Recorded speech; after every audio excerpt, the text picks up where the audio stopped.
वज़ीर आज़म साहब, इसको किस्मत कहिए, मुकद्दर कहिए, बीच बीच में जब कभी रेल के कोई बड़े प्रोग्राम हुए तो कहीं ना कहीं मेरी खुशकिस्मती रही है कि उनके साथ मुझे जुड़ने का मौका मिला। पहली बार जब अनंतनाग रेल स्टेशन का इनॉग्रेशन हुआ उसमें, जब बानिहाल रेल टनल खुला उसमें, और मेरी शायद पहली हुकूमत का आखिरी प्रोग्राम ठीक इसी जगह आपके साथ 2014 में। और इत्तेफाक की बात यह है वज़ीर आज़म साहब कि उस प्रोग्राम में 4 लोग शामिल थे, 4 आज भी इस स्टेज पे आपके साथ बैठे हैं। आप उस वक्त पहली मर्तबा वज़ीर आज़म बने थे, इलेक्शन के ठीक बाद आप यहाँ आए और आपने माता की कृपा से यहाँ कटरा रेलवे स्टेशन का इनॉग्रेशन किया। उसके बाद लगातार 3 बार इलेक्शन जीत के आप वज़ीर आज़म इस मुल्क के बने रहे। आपके साथ आपके MOS PMO doctor Jitendra Singh साहब, वो भी उस प्रोग्राम में मौजूद थे। यहाँ तक कि हमारे माननीय लेफ्टिनेंट गवर्नर साहब मनोज सिन्हा साहब उस वक्त MOS रेलवेज़ की जिम्मेदारी संभाले हुए थे जब यहाँ कटरा रेलवे स्टेशन का इनॉग्रेशन हुआ। और ख़ुद मैं वज़ीर आला के तौर पे मनोज सिन्हा साहब की अगर आप देखें तो माता की कृपा से प्रमोशन हुआ, मेरी अगर आप माने तो थोड़ा सा डिमोशन हुआ। मैं रियासत का वज़ीर आला था, अब UT का वज़ीर आला हूँ, लेकिन मान के चल रहा हूँ कि इसको दुरुस्त होने में अब ज़्यादा देर नहीं लगेगा और आप ही के हाथों जो है दोबारा जम्मू कश्मीर को जो है रियासत का दर्जा हासिल होगा।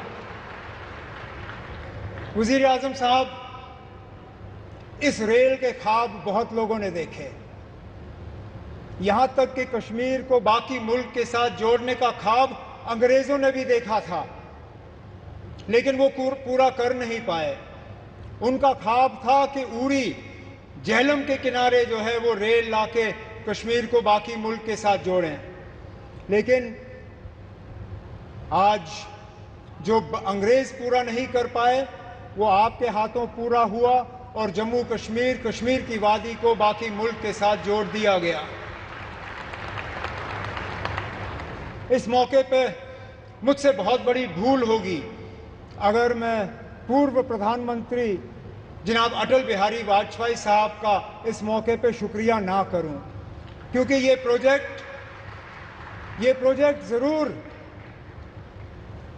1983-84 में इसका संगे बुनियाद रखा गया। और मैंने पिछले दिनों मीडिया को हंसते हुए कहा कि जब ये प्रोजेक्ट शुरू हुआ मैं 8वीं क्लास का बच्चा था, आज मेरी उम्र 55 हो गई है, मेरे बच्चे भी कॉलेज पार कर गए हैं, अब जाके ये प्रोजेक्ट मुकम्मल हुआ।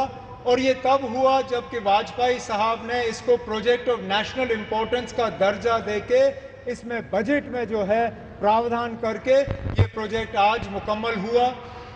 इस प्रोजेक्ट से जम्मू कश्मीर को भरपूर फ़ायदा होगा, लोगों का आना जाना रहेगा, टूरिज़्म से इसको फ़ायदा होगा, यहाँ के रहने वालों को फ़ायदा होगा। जैसे मैं आपको अभी कह रहा था, यहाँ बारिश पड़ते ही जब हाईवे बंद हो जाता है तो जहाज़ वाले हमें लूटना शुरू कर जाते हैं। जो 5,000 की टिकट होती है वो अचानक घंटों के अंदर 20,000 की टिकट हो जाती है। इस रेल के बनने से कम उन जहाज़ वालों की जो लूट रहती है टिकटों की वो कम हो जाएगी और हमारा आना जाना आसान रहेगा। इसी तरह हमारा मेवा, हमारा फ्रूट, कश्मीर के सेब, कश्मीर के चेरी, कश्मीर के और सारी चीज़ें जो हैं, मैं उम्मीद करता हूं कि अब रेल के ज़रिए मुल्क के बाकी मार्केटों में इनको पहुंचाने का काम होगा और दुनिया भर की मार्केटों में जो है वो हम पहुंचा पाएंगे। वज़ीर आज़म साहब, आज आपके शुभ हाथों से ये एक और इंफ्रास्ट्रक्चर प्रोजेक्ट जम्मू कश्मीर का जो है मुकम्मल हुआ है।